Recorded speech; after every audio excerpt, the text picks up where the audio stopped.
welcome to today's episode of 31 Nights of Horror, and today it is the film A Nightmare on Elm Street. Yay!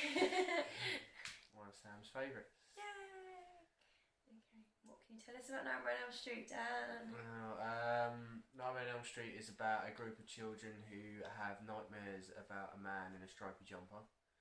And when they have these nightmares, people are dying in the nightmares, and it turns out halfway through the film we get it revealed that Freddy Krueger, the man who has been killing the children, was a paedophile, and he was burned by the parents of the children, and he was coming back to get his revenge on the people who killed him by going after their children.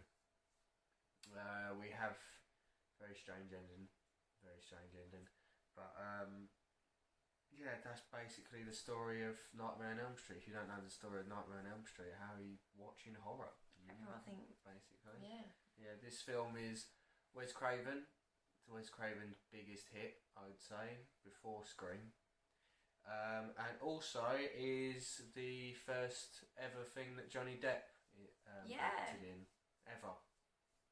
This introduced Johnny Depp, which was lucky, because where Johnny Depp's acting was very good, Nancy, the main girl's acting was very bad. She was awful. You look like you was about to say something. Yeah, I was going to argue, but it kind of was. I think I just want to defend it because I'm very biased. It was just so bad. Mother! The way she spoke to her mum during this whole film. So disrespectful, it was unreal. Mother! How dare you be putting... She puts bars on the windows to protect her because she's not feeling like... She's feeling like someone's coming for her. So the mum puts bars on the windows, and she literally walks through the door and goes, Mother! Did you put those bars on the window? Sort of thing. Say it like that. She's so horrible to her mum. In fact, she's actually horrible to everyone, Nancy. Because she's even horrible to Johnny Depp. She's sleep deprived. True, but she's so horrible to everybody from the beginning. Like, Johnny Depp, all he wants to do in this film is sleep. That's all he seems to want to do, and she's just against him the whole way through. She's trying to protect him. He just wants to sleep. And this film, I've never seen people bleed so much in any film ever. You got the girl who gets killed. The first girl gets killed in her dreams, but she gets like chucked around the room and like sliced up and everything. There was so much blood on the bed. And then Johnny Depp, the way Johnny Depp dies is he gets sucked into his bed and a fountain of blood comes out of the bed. Shining has got a lot of blood in one scene. The Shining is meant to be many, many deaths in one hotel. This is meant to be one dead body. Right, yeah, okay. Alright, I think someone's going to be defending this film for any bugbears I can think of. I expect it from slasher films, because this is a slasher film, but there is some fucking stupid decisions in this film. It is unreal. Why are you looking Like what decisions? Like,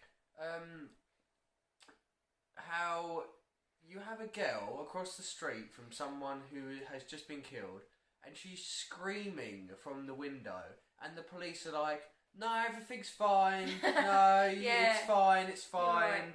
and she's going, help, I've got the murderer in the house, and the guy's like, oh, I best... Maybe she should have just called 911. Yeah, I best go and get the police guy. But maybe she should have just called 911. She pulled her phone out, remember, in frustration. Back in. Yeah. Well, I don't know, because she was like, oh, that bit was so annoying. I even said it to you. How annoying was that? She tries ringing Johnny Depp because she needs to get Johnny Depp on the phone. Okay? And the parents, for some reason, he's like, oh, yeah, you can't speak to him. And then he hangs the phone. He's like, you've got to be tough with these kids. In fact, and then leaves the hang on the phone off the hook. So she goes to ring again, and frustration, she pulls the phone out, and then she looks down at the phone and goes, oh, what if he tries to call? And it's like, we didn't need to be told this. We're not fucking stupid, okay? We don't need to be told the reason why you're frustrated for pulling your phone out of the wall. Okay? You just don't treat me like an idiot. Because that's what that film did. Okay?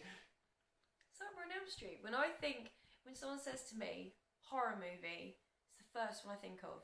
That and Halloween. But yes, this is true. It is of all like the ultimate complaints horror I have, you know, everyone should have seen Nightmare. I don't mind watching Nightmare, especially number 1. It's a fantastic idea. The idea that somebody can get you in your dreams, because we all dream. You know, we all have nightmares. If you say you don't ever have nightmares, then you're lying. And it's just, I don't know, it's horrible. It's like it's one of the only horror movies that I love watching so much, and yet I will regret weeks later, because I will have a nightmare now probably. Brilliant. I will probably dream of Freddy, and but that's why it's so brilliant, because it's so different. No, I've talked about it in other videos, but you've got just your normal serial killers and stuff, but the idea of it getting you in your dream where no one can help you. Although I love, and it goes more into it in the third one, Dream Warriors, that if you hurt yourself or if you shock yourself in your dream, you wake up, and she does do it in this film because she burns herself. Yeah. But that's actually real. Oh. Yeah. Freddy's not there. No. But if you shock yourself while you're actually dreaming, then you will actually wake yourself up. Yeah, because you can't get hurt in your dream. Yeah, but still. Yeah. But your brain goes, crap, wake up. It's good. I didn't like the ending, like the fact that she's like, you're nothing. I'm not giving you any energy, and somehow that defeated Freddy, which we find out doesn't defeat Freddy, because we sort of like go into that. She is the stupidest girl in the world, okay? She literally has just had all this shit happen to her, and then she steps out of her door, it's very foggy, and her mum is like a completely different person. She's alive. Yeah, she's alive. We've just seen her get eaten by a bed, you know, but she's alive now all of a sudden. And all the way through the film, she's an alcoholic. She sort of comes out all smiles going, oh, I had a lovely sleep. I think I'm going to stop drinking the alcohol now.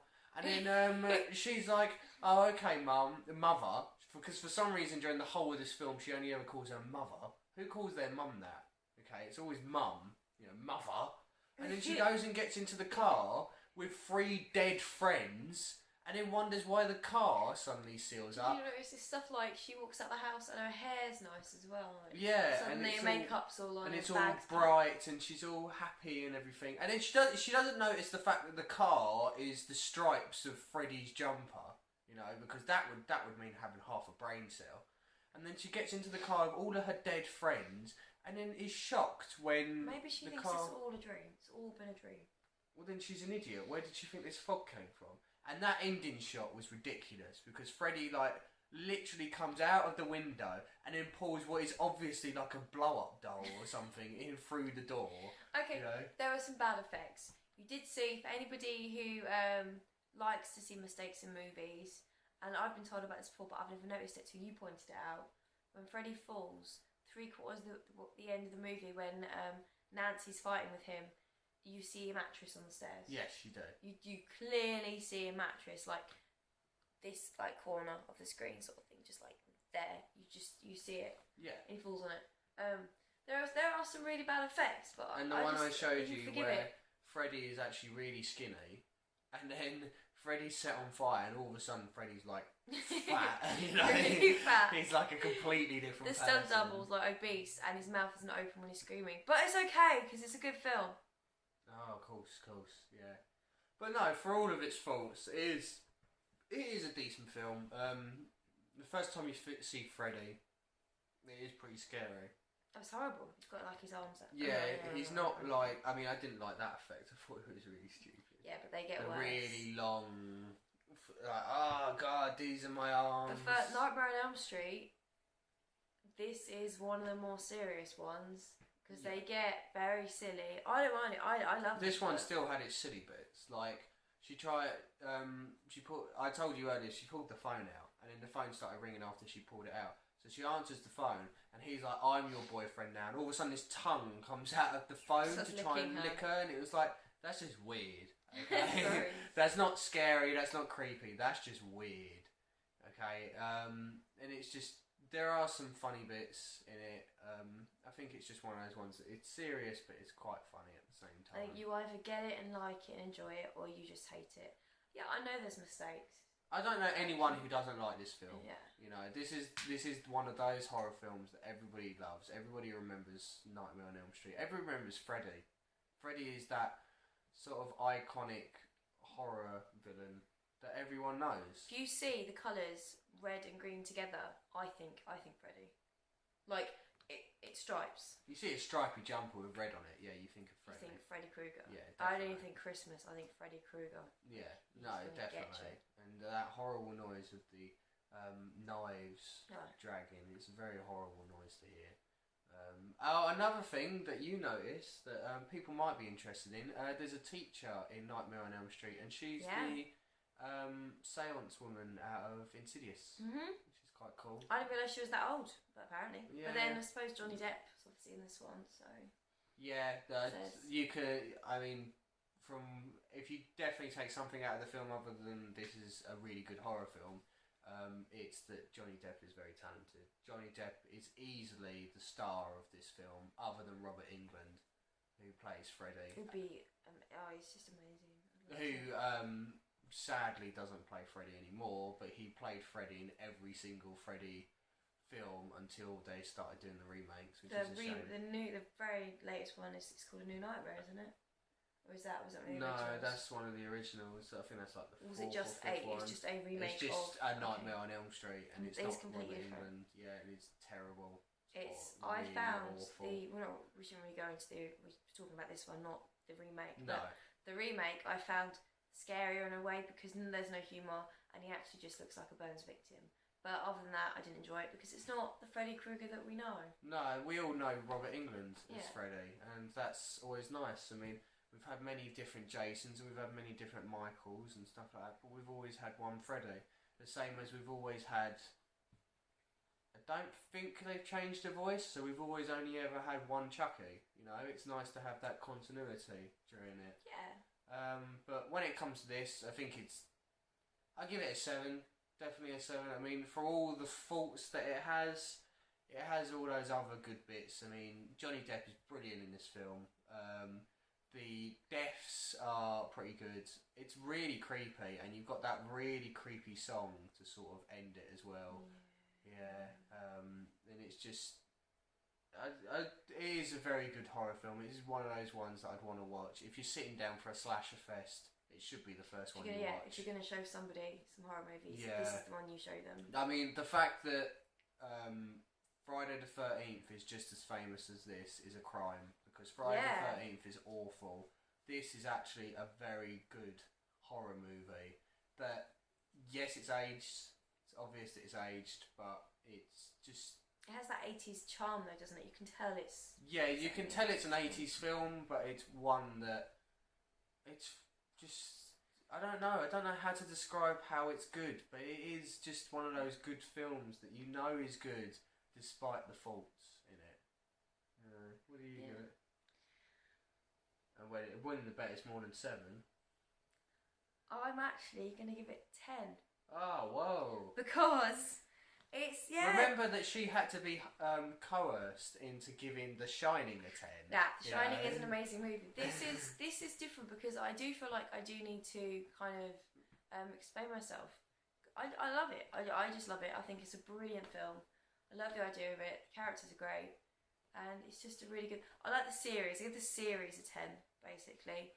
And this on its own. But, yeah, I know there's faults. But I just really enjoy it. I really enjoy it. And I think it's one of those... You know, I can't believe it when I hear people haven't seen it. I'm just shocked. I've never met anyone who hasn't seen it. Unless they're really young, like they've only just turned 18 or something. And even then, it's like, well, I watched this when I was like 13. You know, there's only one thing left to do, and we might get our chance very soon. Our local, I don't know about where you are, but our local cinema is going to be showing it on, I believe it's on Halloween. It's going to be on Halloween. It's going to be on Halloween. And we might get a chance to actually go see it, you know, on the big screen. I've never seen it on the big screen, and I can't see there's going to be many more chances to see it at the cinema. It's definitely different on the big screen. I mean, we saw The Wicker Man recently, and Yeah. it's a lot different when you watch it on the big screen. That music. And you're probably going to think, yeah, everything's bigger on the big screen, including the mistakes. Maybe, yeah, but maybe I'll I find love new it. mistakes. I just, we've all got those films that are kind of, it's not a feel-good movie, that's for sure, but like your guilty pleasures, that's the word. And this it's a horror guilty pleasure for me. I can keep watching it. It doesn't need to be a feel-good movie to be a feel-good movie. I guess so. Yeah, but no, I definitely find it to be enjoyable. I enjoy it. So that's Nightmare on Elm Street. Next up, we have one of the other classic slasher movies. You want to tell? This time, it's Chucky. Chucky. First Not Chucky. called Chucky, Child's Play. No, sorry. I always forget. But yeah, we're moving from one famous one very slasher. scary to a very small one. Yeah, It's a very probably tiny slasher. I mean, we're not going to go too much into the review because that's for tomorrow, but one that I think we both agree is a very underrated horror classic. So please watch it. Watch it and then watch the review. Obviously, watch Nightmare on Elm Street if you haven't already. If you haven't already, I don't know how. You must be living under a rock. No. But definitely go back and check it. It's worth checking out. Yeah. And tomorrow night we're going to have a nice little doll that's going to come after you. So we will see you tomorrow for our review of Child's Play. See you very soon. Leave your comments and stuff like that. And sleep well. Yeah.